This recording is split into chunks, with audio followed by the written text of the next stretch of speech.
I'm standing in the kitchen, staring at the birthday cake I spent hours making. The candles lit, the smile on my face a lie. As I say the words that will haunt me forever, I am no longer going to be celebrating your birthday. Alexis's eyes sparkled as she placed the final touches on the surprise party decorations. It was their 10-year anniversary of being together, and she wanted to make Ryan's 40th birthday special. She remembered the first birthday they'd spent together, how Ryan had suffered a huge loss and she'd comforted him through it. She'd thought nothing of it at the time, but now she realized that moment had set the tone for their relationship, her always trying to make him feel special, and him, well, not exactly reciprocating. As she put out the last of the party favors, Ryan walked into the room, a hint of a smile on his face. "Wow, you're really going all out this year, aren't you?"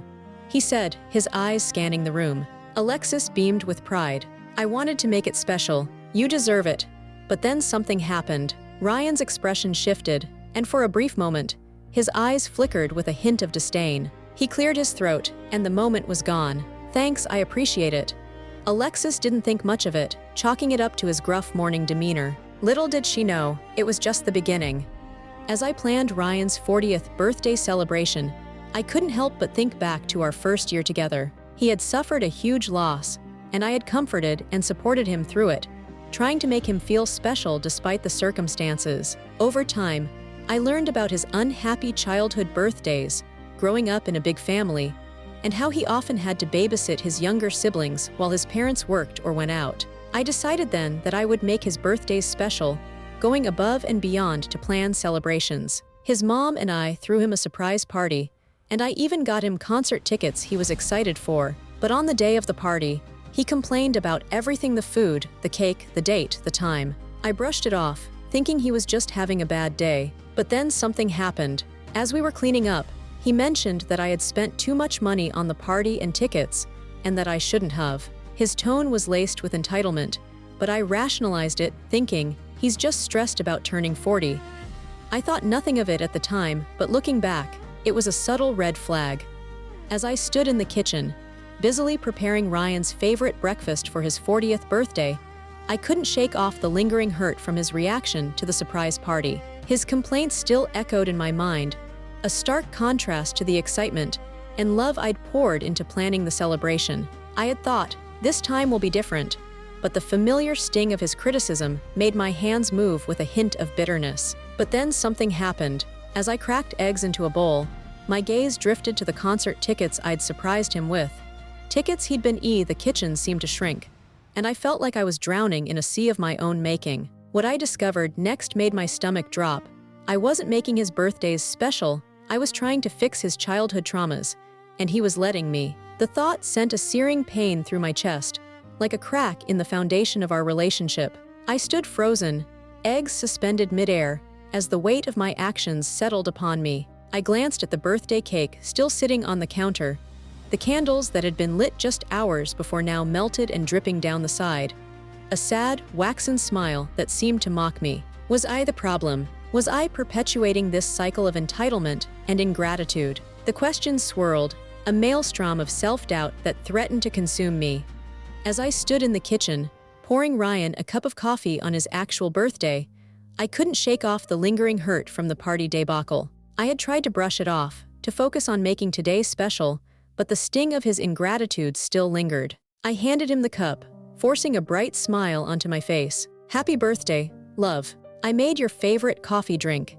He grunted a response, his eyes fixed on his phone. That's when I realized something terrifying. I had spent a decade trying to make his birthdays special, and it had all been for nothing. The weight of that crushing truth settled upon me, like a physical force. But then, as I watched him take a sip of his coffee without even acknowledging my effort, it hit me: what if I've been enabling his behavior all along? What if my efforts to make his birthdays special had actually contributed to his entitlement? The thought made my stomach drop. Was I the problem? Was I perpetuating this cycle of entitlement and ingratitude? The questions swirled, a maelstrom of self-doubt that threatened to consume me. Time seemed to slow as I stood there, frozen in uncertainty.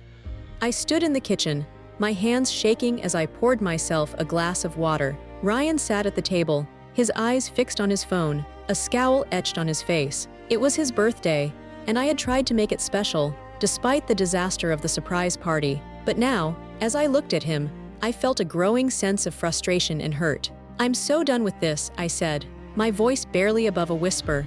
"I'm done trying to make your birthdays special, only to have you complain and criticize everything I do." I slammed the glass down on the counter, my eyes welling up with tears. That's when I realized something terrifying. I had been enabling him, perpetuating a cycle of entitlement and ingratitude. I thought back to our first birthday together, when he had suffered a huge loss and I had comforted and supported him. I had learned then that his birthdays growing up hadn't been great, and I had vowed to make his birthdays special. But now, I wondered if I had been playing into his hands, reinforcing his negative expectations. But then something happened. Ryan looked up at me, a smirk on his face. "What's wrong, Alexis? Can't handle a little criticism," he sneered. I felt my anger boil over, and I knew I had to confront him. "I've been trying to make your birthdays special for 10 years, and it's always been a disaster. I've had enough." My voice cracked as I spoke, and I knew I had reached my breaking point. As I looked at Ryan, I knew that I had a choice to make. I could continue down this path, or I could take a step back and reevaluate our relationship. The thought sent a chill through me, but I knew it was necessary. "I'm done," I said, my voice firm. "I'm done trying to make you happy. Is it selfish to prioritize your own emotional well-being over staying in a relationship where you're constantly being taken for granted?"